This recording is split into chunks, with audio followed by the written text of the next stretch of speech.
सपनों की बुनियाद। गांव के हरे भरे खेतों के बीच एक छोटा सा घर था, जहां सुमित्रा और मोहन अपने बेटे रोहन के साथ रहते थे।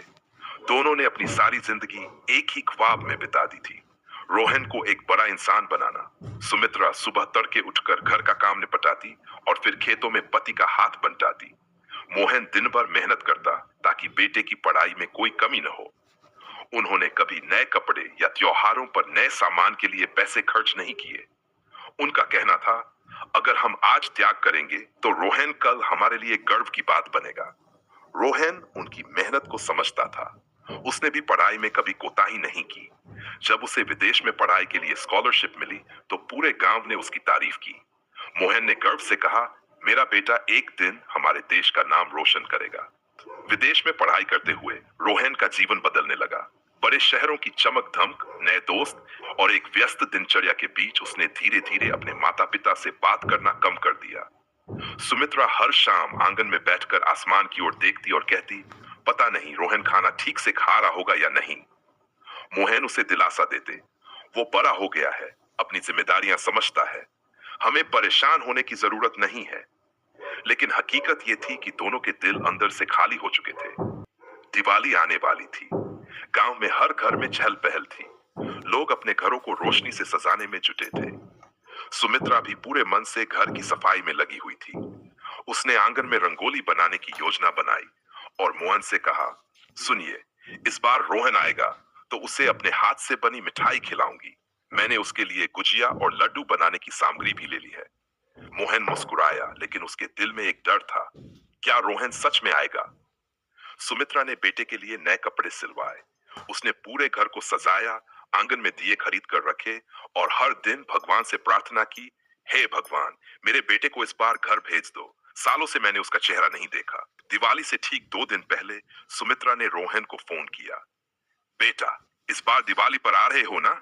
फोन के दूसरी तरफ कुछ देर खामोशी रही। फिर रोहन की आवाज आई, माँ, काम बहुत है, ऑफिस में एक बड़ा प्रोजेक्ट है, इसलिए इस बार भी नहीं आ पाऊंगा। आप और पापा अकेले दिवाली मना लीजिए, मैं कोशिश करूंगा कि अगले साल जरूर आऊं। सुमित्रा का दिल टूट गया। उसने बड़ी मुश्किल से अपनी आवाज को संभालते हुए कहा, ठीक है बेटा, अपना ध्यान रखना। फोन रखने के बाद सुमित्रा की आंखों से आंसू बहने लगे। उसने मोहन से कहा, इस बार भी वह नहीं आ रहा। हमसे इतना दूर हो गया है कि अपने माँ बाप के लिए समय नहीं है। मोहन ने सुमित्रा को दिलासा देने की कोशिश की। बच्चे बड़े हो जाते हैं, उनकी जिम्मेदारियां बढ़ जाती हैं, हमें उसका इंतजार करना चाहिए। लेकिन मोहन के शब्दों में खुद एक गहरी उदासी झलक रही थी। दिवाली की शाम आ गई। गांव के हर घर में दिए जल रहे थे। हर तरफ रोशनी और खुशी थी। बच्चों की हंसी गूंज रही थी और पटाखों की आवाज से सारा माहौल जीवंत था। लेकिन सुमित्रा और मोहन के घर में सन्नाटा था। सुमित्रा ने खुद आंगन में दिए जलाए, लेकिन वह हर दिए को जलाते समय रोहन को याद करती रही। काश वह यहां होता, हम सब मिलकर दिए जलाते। वह मेरा हाथ पकड़कर कहता, मां, ये दिया मैं जलाऊंगा। सुमित्रा ने बड़ी मेहनत से मिठाई बनाई थी, लेकिन अब वह खाने का मन नहीं कर रही थी। मोहन ने कहा, सुमित्रा, चलो खाना खा लेते हैं। लेकिन सुमित्रा ने जवाब दिया, मुझे भूख नहीं है। रोहन के बिना ये दिवाली अधूरी है। यादें और आंसू। दिवाली की रात जब मोहन सोने चला गया तो सुमित्रा अकेले बैठकर रोहन की पुरानी तस्वीरें देखने लगी। वह सोच रही थी, जब वह छोटा था तो हर त्योहार पर कितना खुश रहता था। उसके बिना ये घर कितना सूना लग रहा है। उसने अलमारी से रोहन के बचपन के खिलौने निकाले और उन्हें प्यार से देखा। उसकी आंखों से आंसू बहने लगे। अब तो वह बड़ा हो गया है, उसे हमारी जरूरत नहीं रही। अगले दिन जब पड़ोसी घर पर मिठाई लेकर आए तो उन्होंने पूछा, रोहन इस बार भी नहीं आया? बड़ा आदमी बन गया है तो माँ बाप को भूल गया क्या? सुमित्रा ने हंसने की कोशिश की और कहा, नहीं, वह बहुत व्यस्त है, अगले साल जरूर आएगा। लेकिन उसके शब्दों में एक खालीपन था जिसे हर कोई महसूस कर सकता था। रात में मोहन ने सुमित्रा से कहा, हम दोनों अकेले रह गए हैं। ये घर अब खाली मकान जैसा लगता है। रोहन के बिना हर त्योहार बेरंग है। सुमित्रा ने गहरी सांस लेते हुए जवाब दिया, त्योहारों की खुशी अब हमसे दूर हो गई है, लेकिन मैं फिर भी भगवान से प्रार्थना करूंगी कि अगली दिवाली पर हमारा बेटा हमारे साथ हो। उस रात घर का आंगन तो रोशनी से भरा था, लेकिन मोहन और सुमित्रा के दिल अंधेरे से गिरे हुए थे। सुमित्रा का स्वास्थ्य धीरे धीरे गिरने लगा। उसका चेहरा जो कभी बेटे की यादों और उम्मीदों से चमकता था, अब मुरझा गया था। वह छोटी छोटी बातों में गुम हो जाती। हर सुबह जब वो उठती तो सबसे पहले गेट की ओर देखती, जैसे उम्मीद कर रही हो कि रोहन अचानक दरवाजे पर खड़ा होगा। लेकिन दिन बीत जाता और उसकी आंखों में सिर्फ इंतजार का खालीपन रह जाता। मोहन ने कई बार सुमित्रा से कहा, तुम्हें आराम करना चाहिए, तुम्हारी तबीयत ठीक नहीं रहती, डॉक्टर को दिखा लेते हैं। सुमित्रा ने उदास मुस्कान के साथ जवाब दिया, मैं ठीक हूं, बस रोहन को देखने की चाहत है। अगर वह आ जाए तो मेरी हर बीमारी ठीक हो जाएगी। डॉक्टर का सुझाव। एक दिन सुमित्रा की तबीयत अचानक बिगड़ गई। उसका सिर भारी था, शरीर कमजोर और दिल बेचैन। मोहन उसे शहर के डॉक्टर के पास लेकर गया। डॉक्टर ने जांच के बाद कहा, इनका स्वास्थ्य मानसिक तनाव और चिंता की वजह से बिगड़ रहा है। इन्हें शारीरिक से ज्यादा मानसिक आराम और खुशी की जरूरत है। परिवार के साथ समय बिताना, पुरानी यादों को ताजा करना, ये सब इन्हें अच्छा महसूस करा सकता है। मोहन ने डॉक्टर से पूछा, डॉक्टर साहब, कोई दवाई? डॉक्टर ने सिर हिलाते हुए कहा, दवाई से ज्यादा इन्हें अपने बेटे की जरूरत है। वह इन्हें मानसिक और भावनात्मक सहारा दे सकता है। डॉक्टर की बात सुनकर मोहन का दिल टूट गया। घर लौटते समय उसने सुमित्रा से कहा, डॉक्टर कहता है कि तुम्हें खुश रहने की जरूरत है, तुम ज्यादा सोचती हो। सुमित्रा ने गहरी सांस ली और कहा, खुश कैसे रहूं? जब से रोहन शहर गया है, हमारे घर से उसकी हंसी, उसकी बातें सब गायब हो गई हैं। ये घर अब सिर्फ दीवारें हैं जिनमें कोई जिंदगी नहीं है। रात में मोहन जब सो जाता, सुमित्रा चुपचाप उठती और रोहन की पुरानी तस्वीरों को देखती। वह सोचती, क्या मैं इतनी कमजोर हो गई हूं कि अब मेरा बेटा मुझे नहीं देखना चाहता, या शायद उसे सच में फुर्सत नहीं है। उसके आंसू तकिए में चुपचाप बह जाते। सुमित्रा अब पहले जैसी नहीं रही। वह घर के काम करते करते थक जाती और फिर आंगन में बैठकर घंटों गुमसुम रहती। मोहन ने कई बार देखा कि वह बिना खाए पिए सोने चली जाती। सुमित्रा, खाना खा लो, तुम्हें ताकत की जरूरत है। सुमित्रा ने कहा, मुझे भूख नहीं लगती, बस मन करता है कि रोहन आए और मेरे हाथ से बना खाना खाए। गांव के लोग जब जब उनके घर आते तो सुमित्रा खुद को सामान्य दिखाने की कोशिश करती, लेकिन अंदर से वह टूट चुकी थी।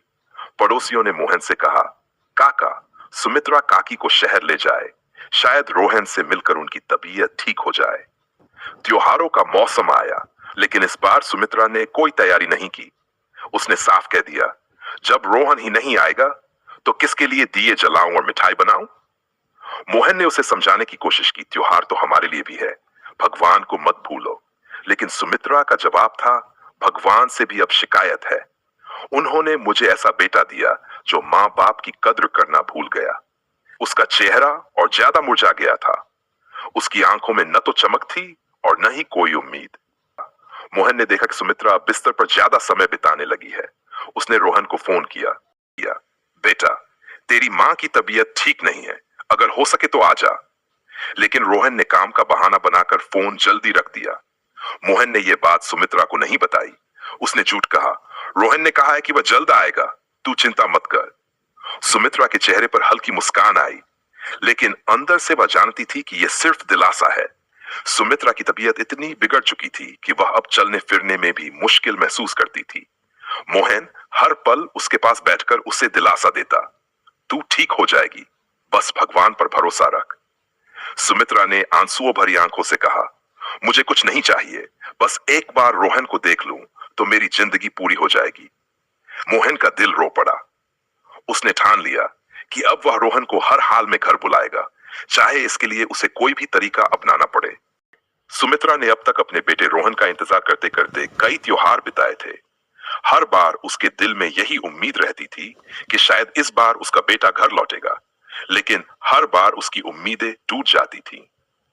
उसकी आंखों में बेटे की झलक देखने की चाहत और दिल में उसकी आवाज सुनने की तड़प हर दिन बढ़ती जा रही थी। मोहन ने भी कई बार रोहन को फोन किया था, लेकिन हर बार उसे कोई न कोई बहाना सुनने को मिलता। पापा, मैं इस वक्त बहुत व्यस्त हूं, मां को मेरी तरफ से कहना कि मैं जल्दी ही आऊंगा। लेकिन ये जल्दी कभी नहीं आया। एक रात जब सुमित्रा बिस्तर पर लेटी हुई थी, उसके मन में एक विचार आया। उसने मोहन को उठाया और कहा, सुनिए, अगर हमारा बेटा हमारे प्यार और हमारी हालत नहीं समझ सकता तो हमें कुछ करना होगा। मोहन ने चौंक कर पूछा, क्या करना होगा?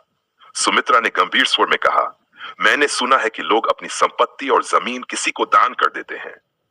अगर हम ये खबर फैलाएं कि हमने अपनी सारी जमीन और घर दान कर दिया है, तो हो सकता है कि रोहन को हमारी अहमियत समझ आए। मोहन ने कुछ देर सोचा, फिर सिर हिलाकर कहा, यह ठीक तो नहीं है, लेकिन शायद इससे रोहन को हमारी परवाह हो। अगले दिन सुमित्रा ने गांव की एक महिला से कहा, हमने अपनी सारी संपत्ति और जमीन एक अनाथालय को दान करने का फैसला किया है। अब हमें इन चीजों की जरूरत नहीं है। यह खबर आग की तरह पूरे गांव में फैल गई। गांव वाले हैरान थे। सुमित्रा और मोहन ने अपनी जमीन दान कर दी। उनके बेटे को तो इसकी खबर है या नहीं? पड़ोसियों ने मोहन से पूछा, काका, ये क्या किया आपने? आपका बेटा तो बड़ा आदमी है, आपने उससे पूछे बिना ऐसा बड़ा फैसला कैसे कर लिया? मोहन ने बस इतना कहा, जब बेटा ही हमारे पास नहीं है तो इन चीजों का क्या फायदा? रोहन तक खबर पहुंची। गांव से यह खबर शहर में रोहन तक पहुंची। उसे जैसे ही पता चला वह हैरान रह गया। उसने तुरंत अपनी मां को फोन किया। मां, ये क्या सुन रहा हूं? आपने और पापा ने अपनी जमीन और घर दान कर दिया। सुमित्रा ने शांत स्वर में जवाब दिया, हाँ बेटा, अब हमें इन चीजों की जरूरत नहीं है। जब हमारे साथ कोई नहीं है तो ये सब रखने का क्या मतलब? रोहन का दिल धड़क उठा।